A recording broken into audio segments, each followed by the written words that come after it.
This week in Jamaica now. The date fixed for the taking of the polls, that is the general elections for the year 2020, is therefore Thursday, September the 3rd, 2020.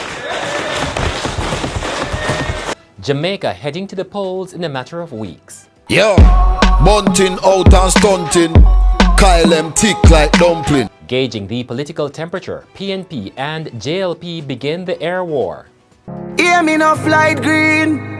Yo southwest until easy bay. COVID numbers still climbing. Government closes 19 rivers and 17 beaches as part of containment measures. Grief. A medical intern dies on the job in Anota Bay. St. Catherine Barber falls from a 3-floor building after being shot multiple times. And government facing $200 million lawsuit.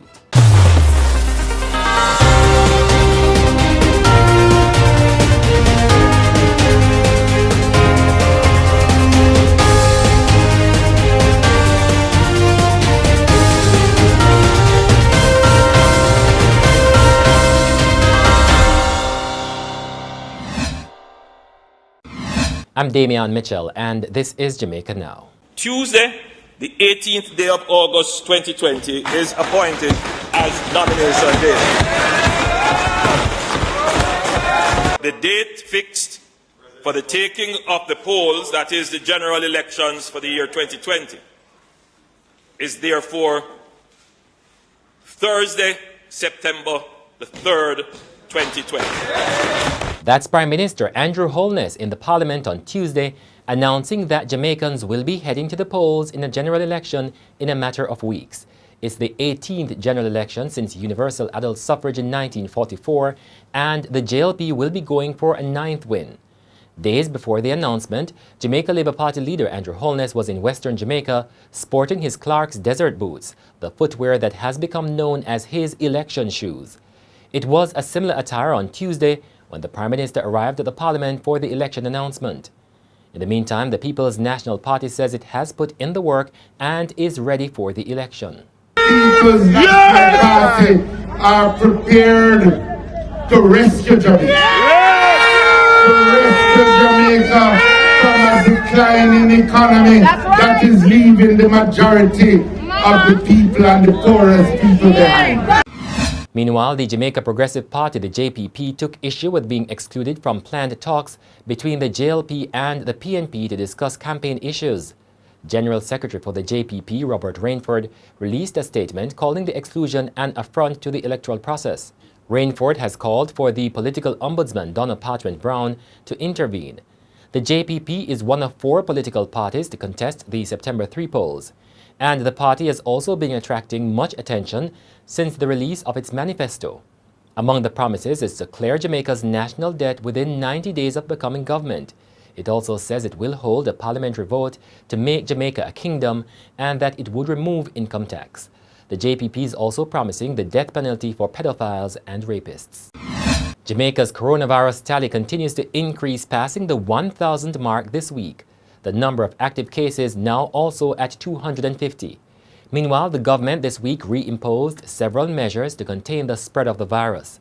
Among them is the closure of 17 beaches and 19 rivers. The level of indiscipline amongst persons who are attending these locations have made it necessary for some strong actions to be taken in regards to the operation of 17 beaches and 19 rivers. The local government minister Desmond McKenzie also announced new measures for the staging of entertainment events.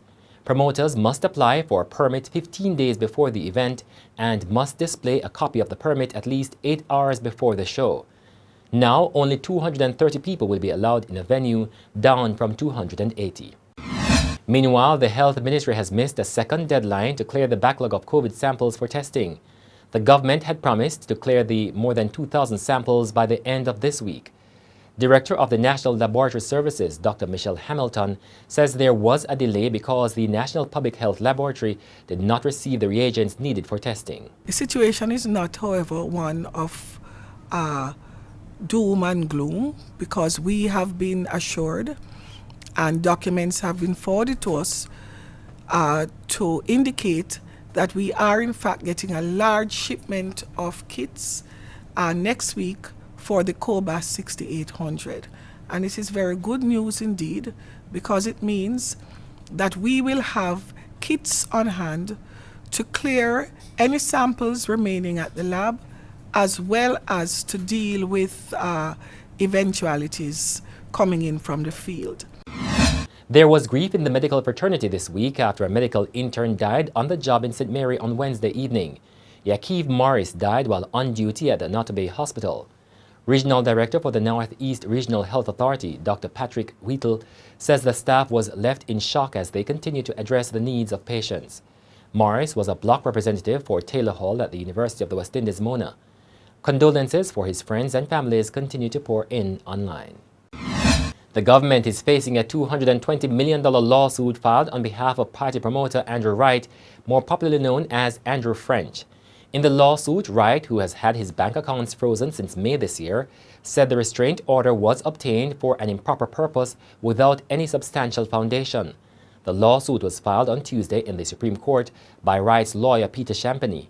Champagny has offered no details about the lawsuit, but suggested that it may be the first time an individual has challenged the basis on which a state entity has obtained a restraint order.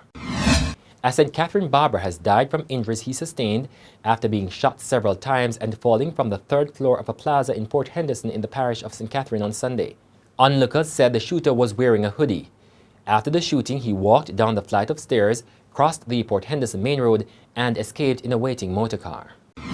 And that's it for this edition of Jamaica Now, your weekly review of the big news stories. Send us your comments at onlinefeedback@gleanerjm.com. Follow us on Twitter and Instagram at Jamaica Gleaner and on Facebook at Gleaner Jamaica. Like this video on our YouTube page, turn on your notifications and subscribe today. I'm Damian Mitchell, and before we go, the air war has started as political parties take to social media ahead of the September 3 general election. Here are some of the advertisements that trended this week. Yo, Peter Bunting. Stunting. Central Manchester, warm to them. Yo, Bunting out and stunting. Kyle them tick like dumpling. Comrade gal them jumping. Action ready for the thumping. Yo, this have a buzz still in it. Flight green, him no friend no feel link. Style to him thing, not just some boy. Them a pies we drink. Flight green on rate you, not gonna run your people. No I'm in a lane. Till you see bet in a them own a lane. Now them own a game, so no boy can't start. Stay in a him own a lane. Lisa, no boy can't say you ever beg him and know your style that. Put your call to him out, you will flop that. Yeah, you have your own money, yeah, you got that. Oh, oh, oh, oh. Lisa step in every girl, I feel like chat can't chat. Yes, when you talk about clocks, you have to talk about Nigel Clark. A one government, hey, Nigel Clark. With the smoke I treat. You have to talk about Nigel Clark, Nigel Clark.